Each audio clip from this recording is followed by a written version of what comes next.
Good morning student.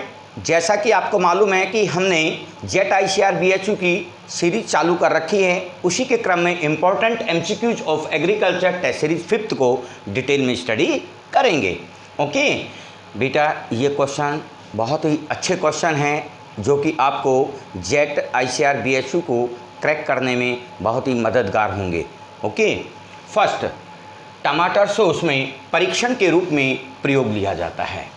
कौन? नमक, sodium benzoate, चीनी, पोटेशियम मेटा बाइसल्फाइड। नमक, बेटा नमक क्या होता है? NaCl। सोडियम बेंजोइट, क्या बोल दिया मैंने? सोडियम बेंजोइट क्या होता है? C6H5COO sodium benzoate. चीनी C12H22O11 potassium Meta bisulphate K2S2O5।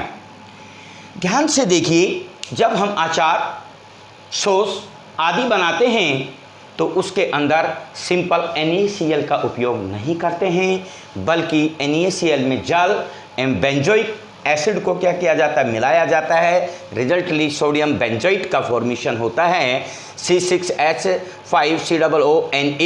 यह एक आचार सॉस एजेंट होता है, अतः इसी का ही उपयोग करते हैं। चीनी का उपयोग नहीं करेंगे। C12H22O11 क्या है? यह भी एक क्या है? शुगर है, इसका उपयोग नहीं होगा। पोटेशियम मेटाबाइसल्फाइड K2S2O5 यह एंटीऑक्सीडेंट होता है। इसमें ओनली सोडियम बेंजोइट को ही काम में लेते हैं। गाय की दुधारू नस्ल है।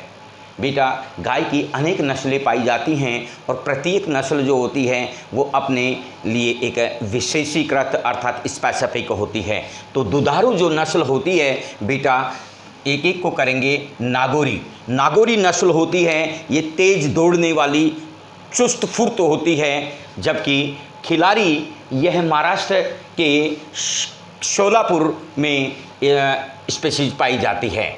गिर, जैसा कि हमको मालूम है, गिर क्या है? दुधारू नस्ल के रूप में जानी जाती है। और गिर कहाँ पर है? गुजरात। गुजरात के जो क्षेत्र है वहाँ पर, हरियाणा रोहतक में चुस्त पुस्त काठी बड़ी होती हैं और ये वहाँ पर होती हैं, बट दूध के लिए जो पूछा गया है वो गिर माना जाता है। मिनिएचर गाय कहलाती है। मिनिएचर गाय, यहाँ पर क्या हो गया? मिनिएचर गाय। बेटा आपको जैसे बताया, बचौर खिलारी कहाँ पर है? ये अभी मैंने आपको बताया था, महाराष्ट्र के सोलापुर कंगायम। एक बेचूर है। क्या चीज़? बेचूर। ये केरल के अंदर यहाँ पर छोटी कदकाठी की जो गाय पाई जाती है उसको क्या कहते हैं? मिनिएचर गाय के रूप में जाना जाता है। राजस्थान में पाई जाने वाली सबसे अच्छी बारवाही, यानी कि जो वजन को अर्थात लोडिंग का काम कर सकती है, नागौरी, राठी, हरियाणा, थारपारकर, ये नागौरी होती है। चुस्त फुर्त होती है। ये क्या करती है?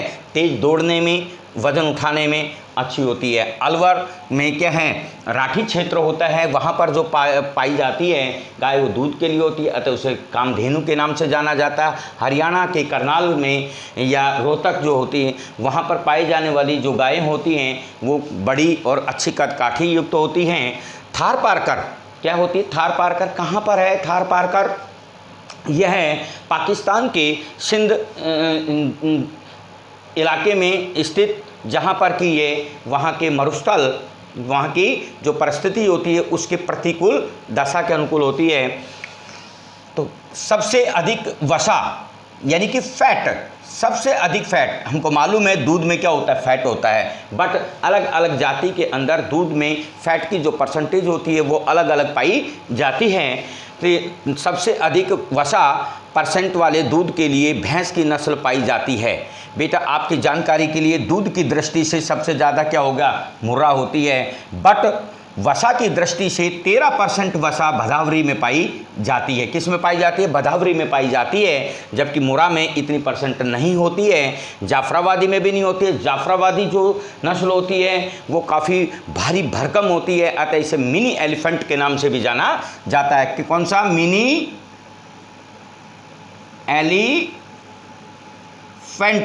के नाम से भी जानी जाती है।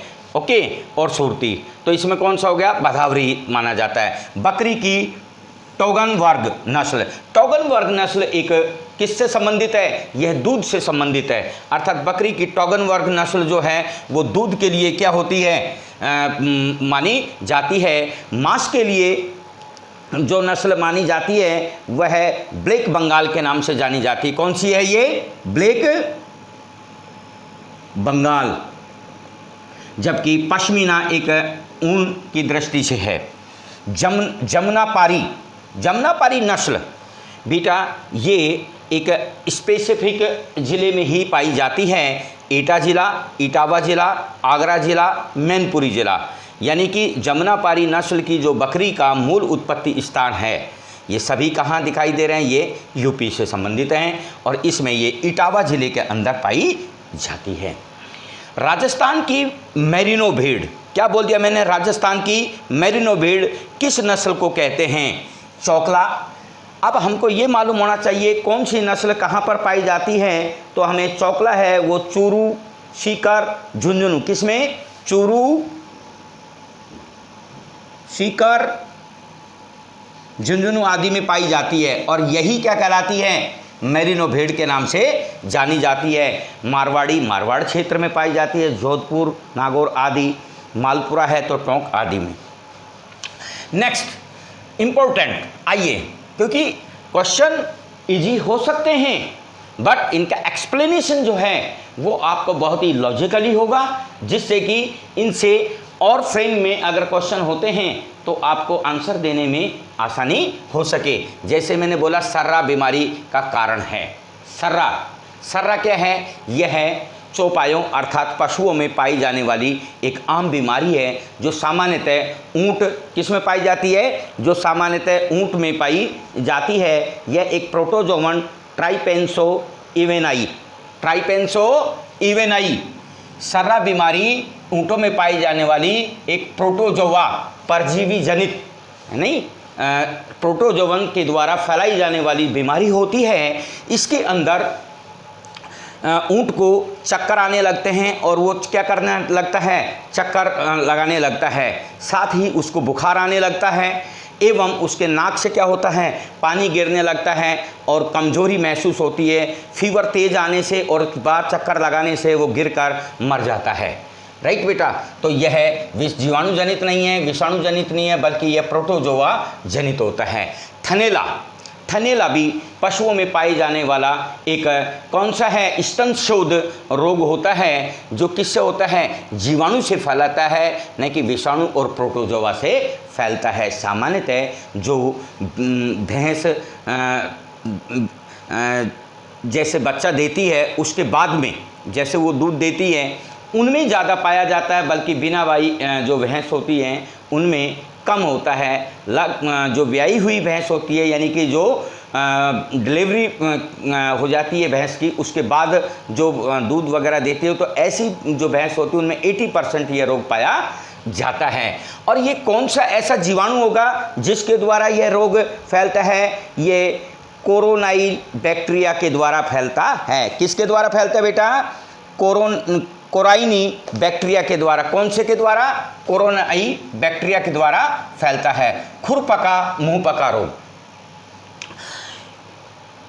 यह रोग एक विषाणु जनित, कैसे है, विषाणु जनित रोग है जिसके अंदर जो भी पशु होता है उसका मुंह पक जाता है और फुंसिया फुंसिया सी हो जाती हैं, खुर क्या हो जाते हैं, पक जाते हैं, जिससे उसको चलने में क्या होती है, प्रॉब्लम होती है।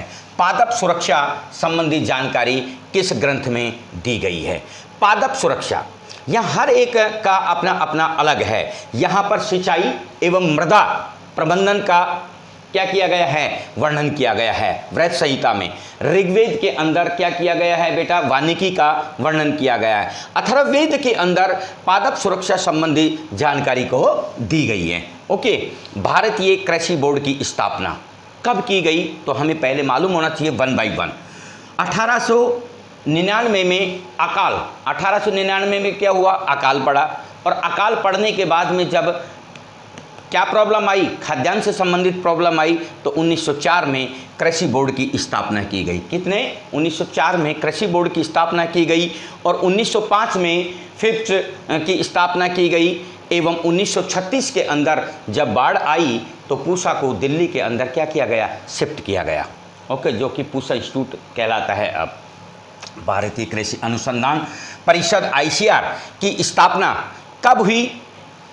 1929 में। कब हुई बेटा? 1929 में हुई। और वन बाय वन अगर हम इनकी बात करें कि कौन कौन सा कैसे कैसा हुआ, तो 1919 में IRI की स्थापना हुई। 1936 में बाढ़ आने से जो पूसा है वो बिहार से कहाँ पर? दिल्ली स्थापित किया गया। और 1929 के अंदर क्या किया गया है? ICR की स्थापना की गई एवं 1963 में नॉर्मन बोरलॉग का भारत में दौरा हुआ।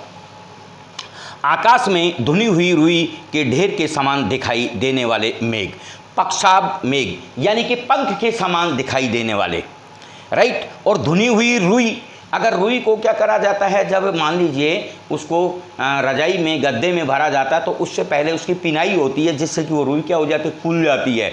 तो फूली हुई रुई क्या होती है? हल्की होती है। उसी प्रकार से हमारे आकाश में जो कपासी रूपी क्या होते हैं? बादल दिखते हैं, वो कैसे दिखाई देते हैं? धुनी हुई रुई के ढेर के समान दिखाई देते हैं। तो कपासी मेघ ये रहा, कपासी मेघ। यहाँ पर पक्षमाप क्या होगा? पंख के समान होगा, स्त्री लेयर के रूप में होगा। और कपासी मेघ क्या होगा? जैसे कि रुई होती है इस तरीके से फूली हुई और उड़ने वाली, तो कपासी मेघ।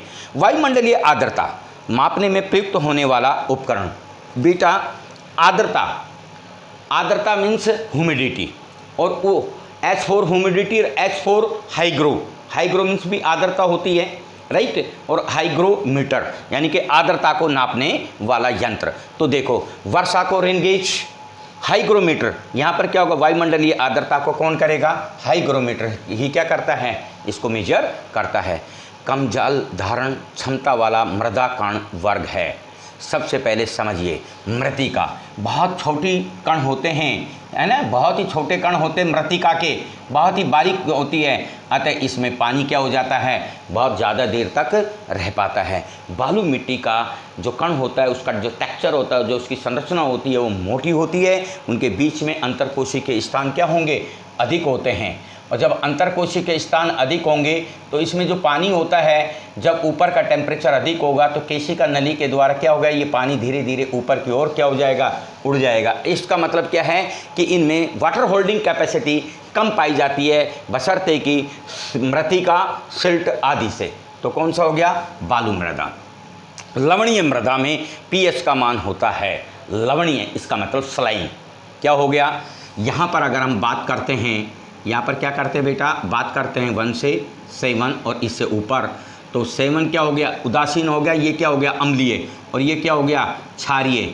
अम्लीय मृदा के अंदर हम क्या करते हैं? चूना पत्थर मिलाते हैं, कैल्शियम कार्बोनेट, जिससे कि उदासीन हो जाता है। और जो सलाइन होती है वो 7 से ऊपर होती है, उसके अंदर हम क्या करते हैं? जिप्सम मिलाते हैं, जिससे कि वो उदासीन हो जाती है और वहाँ पर कृषि हो सकती है। अतः यहाँ पर जो कहा गया है कि लवणीय मृदा में pH का मान होता है, तो ये 8.5 से अधिक नहीं तो बहुत ज़्यादा हो जाएगा।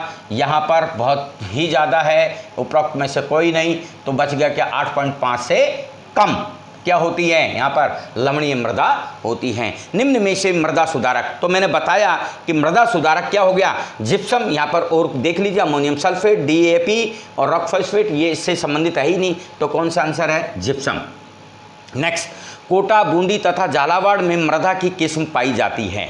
बेटा समझिए, कोटा, बूंदी और झालावाड़ जो भी यहाँ पर वो बताए गए हैं, यहाँ पर क्या है?